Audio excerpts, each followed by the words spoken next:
Develop किए जाते हैं। देन उसके बाद diversity in judiciary, constitutional debate on appointments. Diversity in judiciary ये एक नया कॉन्सेप्ट है, ये अभी recently private member bill introduce हुआ, उसमें उन्होंने इंट्रोड्यूस किया, या जो उस बिल के जो प्रोविजंस हैं क्योंकि प्राइवेट मेंबर है, तो सरकार नहीं लेके आई, एक प्राइवेट मेंबर लेके आया। प्राइवेट मेंबर वो होता है जो गवर्नमेंट में मंत्री नहीं होता, जो मिनिस्टर नहीं है वो प्राइवेट मेंबर है, चाहे वो रूलिंग पार्टी का हो, चाहे वो अपोजिशन पार्टी का हो। तो ऐसे मिनिस्टर ने, ऐसे किसी इंडिविजुअल ने, नॉट मिनिस्टर, ऐसे किसी इंडिविजुअल ने यानी एमपी ने, लोकसभा राज्यसभा का एमपी कोई भी हो सकता है। तो अब ये जो बिल इंट्रोड्यूस हुआ, इस बिल के अंदर जो प्रोविजंस हैं, उन्होंने इसको थोड़ा-सा और डेमोक्रेटिक करने के लिए, इसको और डाइवर्स करने के लिए इस बिल के अंदर रिक्वेस्ट की है। इस बिल के जो प्रोविजंस है उसमें मेंशन किया है कि आप जुडिशरी में डाइवर्सिटी लेके आओ। डाइवर्सिटी का मतलब है इसमें पॉपुलेशन के अकॉर्डिंगली जितनी पॉपुलेशन जिस कम्युनिटी की है, उस पॉपुलेशन के लोगों को उतना रिप्रेजेंटेशन ज़्यादा मिलना चाहिए जुडिशरी में। हालाँकि थोड़ा-सा ये कम्युनल हो जाता है। ये भी कहो कि डाइवर्सिटी है। फिर इस बिल का प्रोविज़न ये है कि आप सुप्रीम कोर्ट की बेंचेस को इंडिया के अलग-अलग पार्ट्स में एस्टेब्लिश करो। फिर बाकी की जो कम्युनिटीज़ हैं, एससी, एसटीज़, ओबीसीज़ हैं, उनके भी मेंबर्स को इसमें इंक्लूड करना, यही इस बिल के मेन प्रोविज़न्स हैं जो उसमें डिमांड की गई है। हालाँकि ये बिल पास नहीं हुआ, प्राइवेट मेंबर बिल पास जो है सरकारें नहीं करती नॉर्मली, ये नहीं होते हैं, बट इससे जो है सरकारों तक लोगों की जो इमोशंस हैं वो पहुँच जाते हैं। इम्पोर्टेंट क्या है कि इंडिया बहुत बड़ी कंट्री है, जम्मू कश्मीर से लेके अगर हम लोग तमिलनाडु तक देखें, तो इसका साइज़ बड़ा वास्ट है। उधर अरुणाचल प्रदेश से लेके और हमारे गुजरात तक इसका साइज़ जो है, विड्थ जो है, वो भी खासी बड़ी है। और इस सारे के अंदर एक ही सुप्रीम कोर्ट इंडिया के अंदर होना, और उसका एक आज से 2-3 साल पहले एक सर्वे आया, तो सर्वे के accordingly south Indian state supreme court पहुँचना ही नहीं चाहती। रीज़न उसके पीछे कोई इंडिविजुअल जो केरला में बैठा है, किसी मामले में सुप्रीम कोर्ट में पिटीशन फाइल होती है, तो उसके अगर 10 चक्कर लगते हैं, हर चक्कर का खर्चा जो है वो 10, 20, 50 हज़ार रुपए होता है। तो लाखों रुपए तो आने-जाने में ही खर्च हो जाएँगे, ट्रैवलिंग में खर्च हो जाएँगे, प्लस फिर उसके बाद हरासमेंट है। तो ये डिमांड काफ़ी लंबे टाइम से है। यूपी में भी तो 2 बेंच हैं, एक इलाहाबाद है और लखनऊ बेंच है। तो अगर हाई कोर्ट की बेंच हो सकती हैं, तो सुप्रीम कोर्ट की बेंच हो सकती हैं, प्रॉब्लम क्या है क्रिएट करने में? हो सकता है कुछ छोटे-मोटे हिकअप ज़रूर होंगे जब भी ऐसा कुछ किया जाता है, तो छोटी-मोटी प्रॉब्लम ज़रूर आती हैं। हो सकता है कई सारे इश्यूज़ हों, सुप्रीम कोर्ट हमसे ज़्यादा बेटर समझता है। बट द पॉइंट इज़, क्या क्या उन सब लोगों को जस्टिस मिल रहा है जो सुप्रीम कोर्ट आना चाहते हैं, सिर्फ डिस्टेंस की वजह से नहीं आते? जम्मू कश्मीर के कई सारे लोग जो हैं वो दिल्ली नहीं पहुँच पाते, हालाँकि जेएंडके से दिल्ली बहुत ज़्यादा दूर नहीं है। बट अगर आप इंटीरियर से निकलने की बात करें, तो जिनको एक-एक दिन तो किसी मेन शहर तक पहुँचने में लग जाता है, तो फिर प्रॉब्लम है।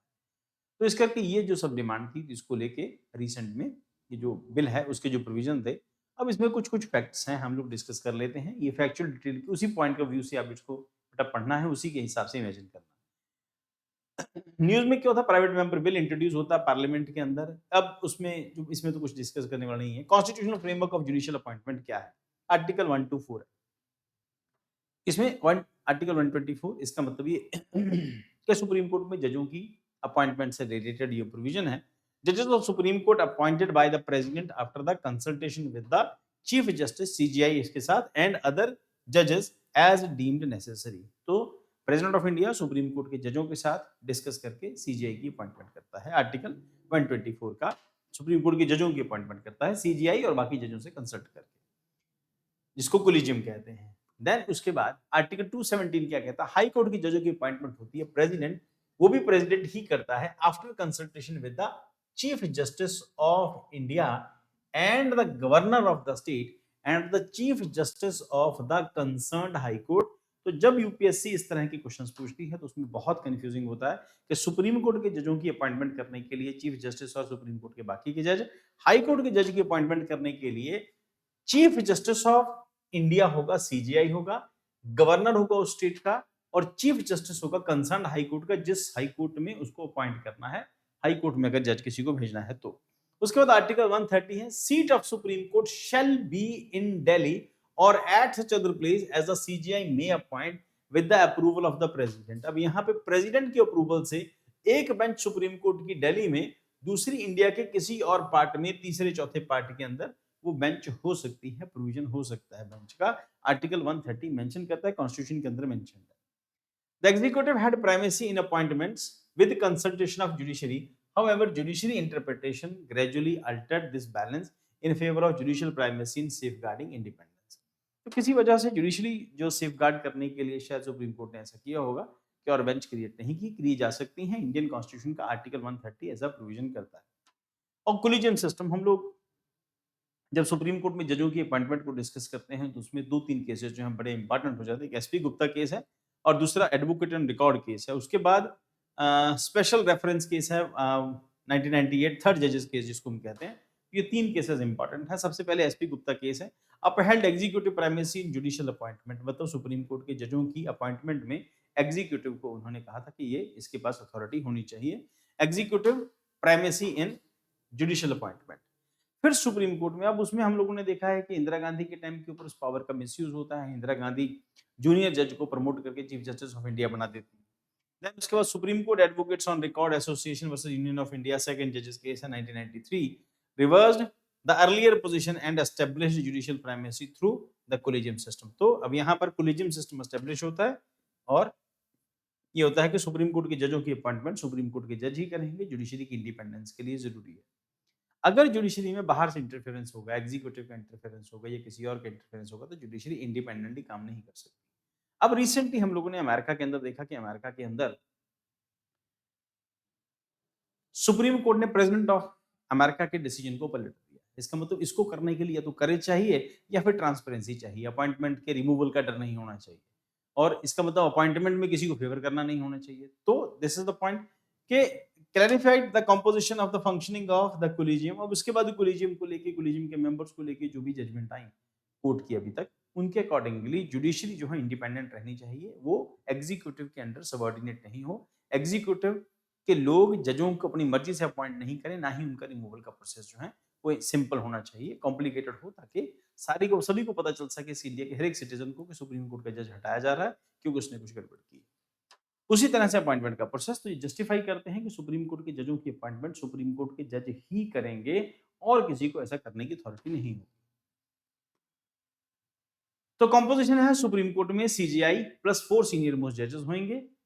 सीनियर मोस्ट जजेस, सीनियर मोस्ट जो सबसे सीनियर हैं, और सीजीआई, ये मिलकर डिसाइड करेंगे। इसको कोलिजियम कहते हैं। ये मिलकर डिसाइड करेगा, कोलिजियम मिलकर डिसाइड करेगा कि सुप्रीम कोर्ट में अगले जज कौन होंगे। हालांकि इसका भी क्रिटिसिज्म होता है कि सुप्रीम कोर्ट के 4 जज और सीजीआई मिलके ये कैसे डिसाइड कर सकते हैं कि कौन जज सुप्रीम कोर्ट पहुंचेगा। और इसमें इसमें भी तो करप्शन हो सकती है ना, ये भी तो मामला ट्रांसपेरेंट नहीं है। इनका क्राइटेरिया क्या होगा, चलो खैर जो भी है क्लियर है, बट स्टिल हम लोग मानते हैं कि ये भी सिस्टम जो है बहुत ठीक नहीं है।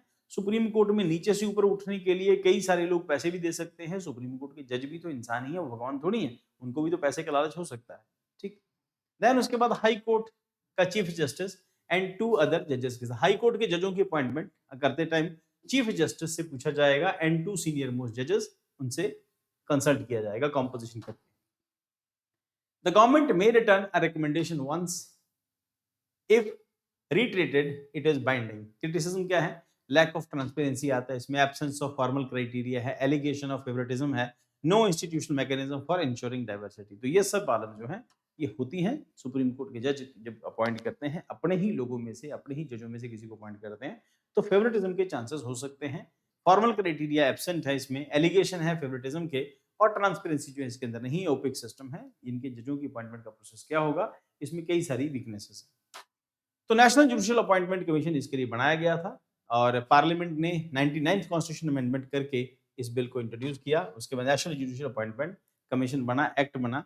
इसके अकॉर्डिंगली एनजेएसी जो कॉम्पोजिशन थी उसके अंदर एक चीफ जस्टिस होगा, 2 सीनियर मोस्ट सुप्रीम कोर्ट के जजेस होंगे, देन एक यूनियन लॉ मिनिस्टर होगा। और ये जो 2 एमिनेंट पर्सन होंगे इनकी डेफिनेशन क्लियर नहीं थी, ये सब मिल के सुप्रीम कोर्ट के जजों की अपॉइंटमेंट करेंगे।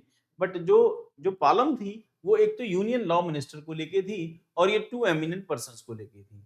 अब क्योंकि ये हम लोग मिला के देखें तो ये 3 बन जाते हैं, और अगर यहाँ आए तो यहाँ पर भी 3 ही रहते हैं। 3 + 3 ये 6 लोगों ने मिलकर सुप्रीम कोर्ट के जज अपॉइंट करने थे। बट यहाँ पर सुप्रीम कोर्ट के 2 सीनियर मोस्ट जज और एक सीजेआई, प्लस यहाँ पर ये 2 एमिनेंट पर्सन जो होंगे इसकी क्लियर डेफिनेशन नहीं थी कौन होंगे, प्लस एक चीफ जस्टिस ऑफ इंडिया, एक यूनियन लॉ मिनिस्टर होगा। इसका मतलब यूनियन लॉ मिनिस्टर होगा तो वो वही प्रमोट करेगा ना जिसको गवर्नमेंट, जिसमें गवर्नमेंट का इंटरेस्ट है। तो इस करके ये जो है ये बिल सुप्रीम कोर्ट ने इसको रिजेक्ट कर दिया। बाद में इसका जुडिशियल रिव्यू होता है और ये रिजेक्ट हो जाता है। Supreme Court Advocates on Record Association Union of India (NJAC) case, Supreme Court struck down the amendment holding that judicial independence is part of the basic structure of the Constitution. Thus, the collegium system continue to operate. तो अभी भी collegium system ही चल रहा है, NJAC reject हो गया. Then उसके बाद debate on diversity in higher judiciary. Concerns have been raised regarding limited representation of marginalized communities. जो marginalized communities हैं उनको यहाँ पर ठीक से रिप्रेजेंटेशन नहीं मिलता. In the higher judiciary recent data suggest only 20% representation from supreme court SC ST and OBC communities यहाँ पर एग्जिस्ट कर रही हैं. नाउ जब आपको यूपीएससी मेंस का पेपर लिखना है तो you can add these points जो रिसेंट जो रिपोर्ट्स आई हैं, जो डाटा है उसके अकॉर्डिंगली. विमेन रिप्रेजेंटेशन 15% से कम है. सुप्रीम कोर्ट की जजेस विमेन जो है वो नॉर्मली बनती नहीं है. रिलीजियस माइनॉरिटीज बिलो 5% रहती हैं इसके अंदर, इसका मतलब रिलीजियस माइनॉरिटीज को भी इंक्लूड किया जाए. The private member bill proposed constitutional amendment mandating representation proportional in population. जितनी जिसकी प्रोपोर्शन होगी, प्रोपोर्शन में पॉपुलेशन होगी, उसी प्रोपोर्शन में उस आबादी के उस पर्टिकुलर रिलीजन के लोगों को रिप्रेजेंटेशन मिलना चाहिए, प्लस SC ST वुमेन को भी रिप्रेजेंटेशन मिलना चाहिए. Constitutional values involve. Judicial independence है core components of the basic structure. Substantive equality article 14 to 16 है. Promotion social justice and inclusive governance. Argument in favour है enhances legitimacy and public trust बढ़ेगा, इससे improve sensitivity होगी, education होगा, reflect India's plural social structure वो develop करेगा. Concerns risk of politicisation है, इसमें कोई शक नहीं. जब इस तरह से अपॉइंटमेंट होती है पॉलिटिकल लोगों की इंटरफेरेंस होगी, देन अपॉइंटमेंट पॉलिटिकल होने की वजह से तो जुडिशियल के जो डिसीजन है वो पॉलिटिकली बायस्ड हो सकते हैं. Potential dilution of perceived merit है, possible conflict with the independent principle. तो कई सारी चीजों में हम लोग मानते हैं कि वो जो है कॉम्प्रोमाइज हो सकता है. इवेंचुअली जो टारगेट है वो लोगों तक जस्टिस पहुंचाना है, और अगर जस्टिस बायस्ड होएगा, जजेस बायस्ड होंगे, देन जस्टिस जो लोगों तक नहीं पहुंचेगा, फिर इसका मतलब कॉन्स्टिट्यूशन पर ही क्वेश्चन मार्क आ जाएगा. कॉन्स्टिट्यूशन की क्रेडिबिलिटी जो है वो क्वेश्चनेबल हो जाएगी. इसका कि जुडिशरी का इंडिपेंडेंट रहना जरूरी है. इसका कि जुडिशरी का ओपेक होना भी जो है वो भी डेंजरस है. उसको भी ट्रांसपेरेंट हो जाना जरूरी है कि आप जजों की अपॉइंटमेंट कैसे करते हैं, क्राइटेरिया क्या होगा, उसके लिए कई सारे प्रोविजंस हैं. उसमें फेवरेटिज्म की कोई जगह नहीं होनी चाहिए. Then currently Supreme Court functions only from Delhi. This raises concerns of high litigation cost हैं, accessibility barrier for distant states हैं, growing pendency over 90,000 cases जो अभी भी सुप्रीम कोर्ट के अंदर पेंडिंग है.